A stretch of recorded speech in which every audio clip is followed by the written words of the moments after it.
Hey guys, and welcome back to the AC Milan Career Mode. This is Season 2, and I'm so excited to get straight into this one. On the season finale, we hit over 150 likes or something like that. For this episode, this first episode of Season 2, I want to set a target of 200 likes.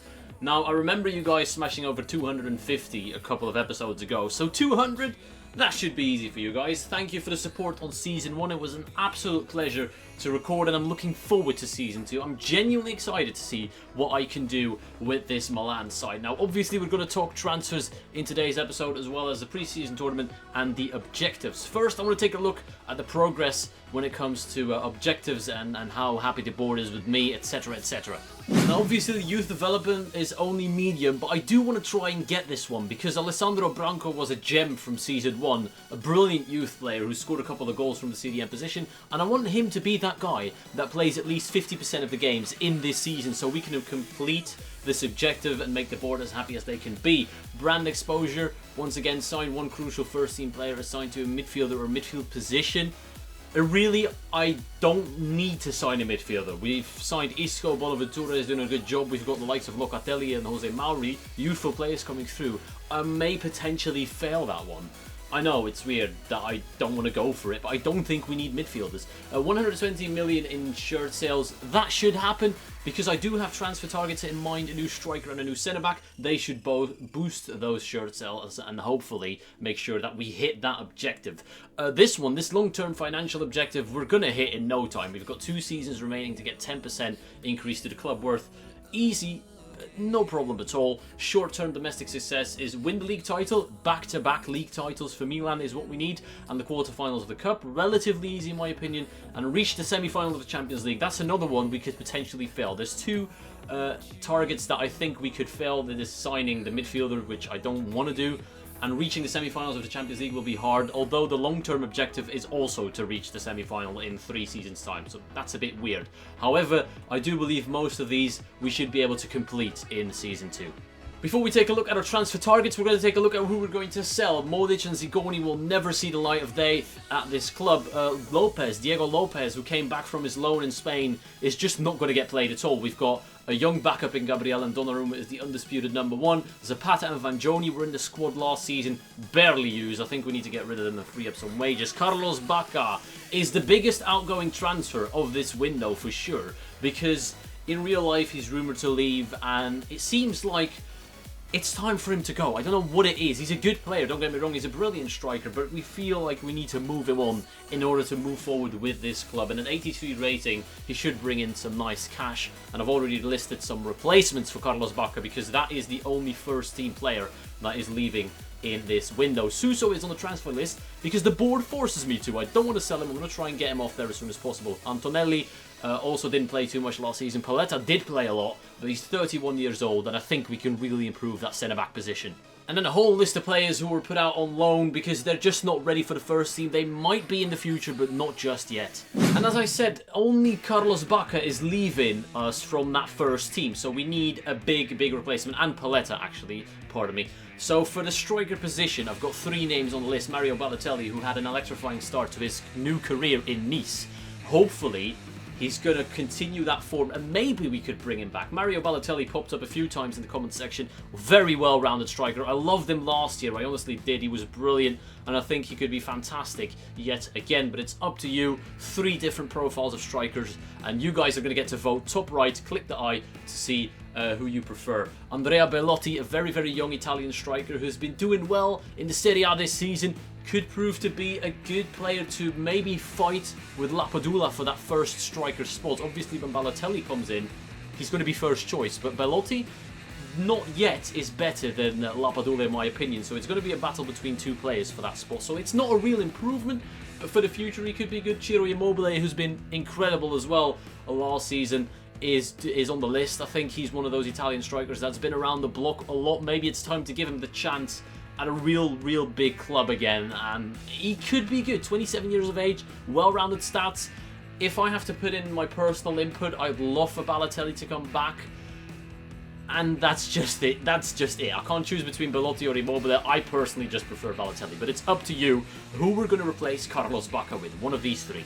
And to replace Paletta, we've got two names on the list. Once again, very heavily suggested by you guys in the comments section below. Daniele Rugani, the young Juve centre-back, standing tall at 6'3", right-footed, low-medium work rates, brilliant stats. You can't see his stats right here. I'm scouting all these players, but I know he's got solid stats. And then the second option is a slightly older, more experienced, but maybe less high potential in Lorenzo Tonelli. But then again, he's a solid defender, low high work rates, not the tallest, but good pace on him as well. So for the centre-back position to replace Paletta, we've got these two names.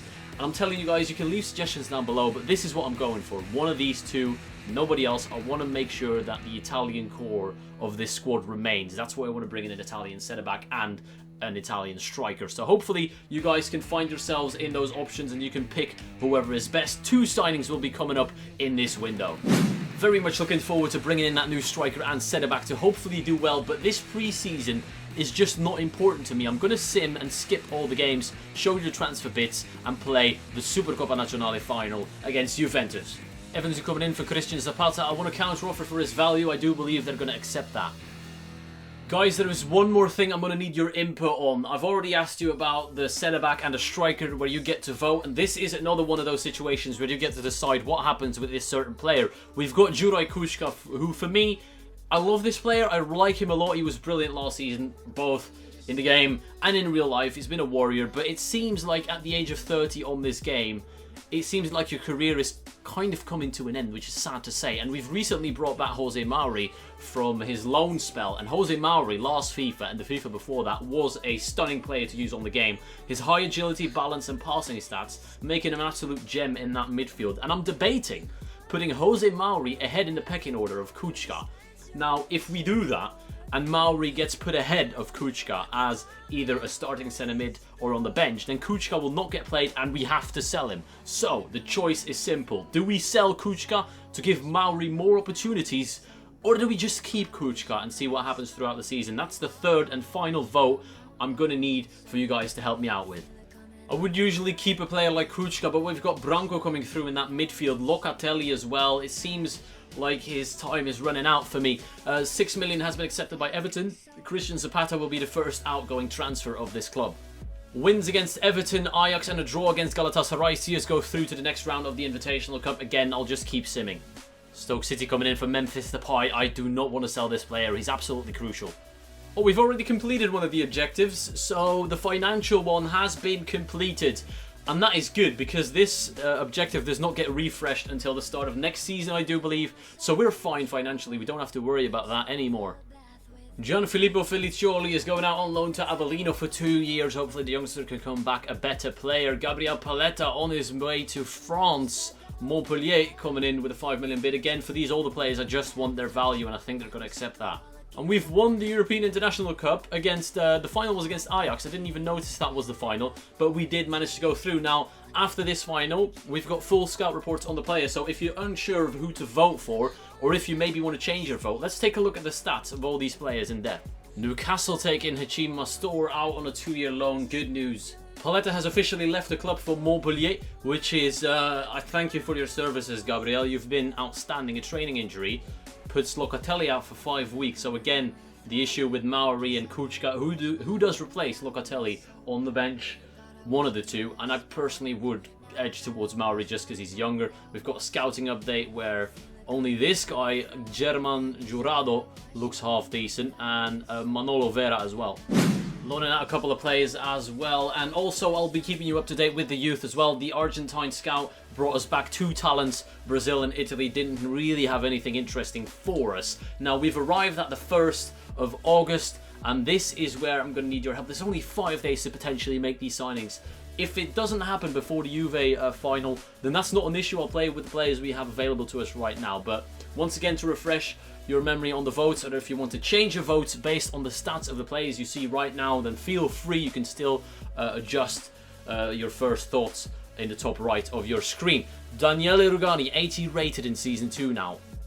Very good defensive stats, good in the physical, decent pace, not the best, not the worst. Strength needs some improving, but interceptions at 87, very, very solid. I like him a lot so far. Lorenzo Tonelli is physically a lot better than Rugani when it comes to pace, agility and balance and all that, but his defending stats are actually relatively similar. He's got less stand tackle but more marking, so when it comes to the defensive side of things, they're relatively close to each other. 80 rated, 81 rated.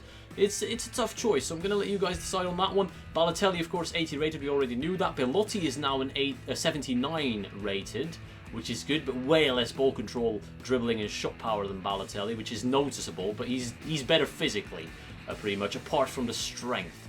Again, I'm still edging towards Balotelli. Ciro Immobile looks like he's a better version of Belotti, although that being said, he's got way less strength than the other two strikers on the list. So again, they've got positives, they've got negatives. Balotelli, the only one with skill moves as well, if you want to know. 4-star, 4-star, which these guys do not have. A 3-star for him, high work rates, and 3-star for Immobile as well. So again, I'm not going to make the decision. It's up to you, and that's where I'm going to cut the episode, because I need the votes to come through to start working on signings in this next month. There will be still some people leaving the club, but now we're focused on bringing players in. Maybe we can swap Baka for one of the 3 strikers. I don't know. We'll see what happens. I hope you enjoyed. I hope you're looking forward to episode 2. If you did enjoy it, then please leave a like down below. I'm excited for the next episode and the signings.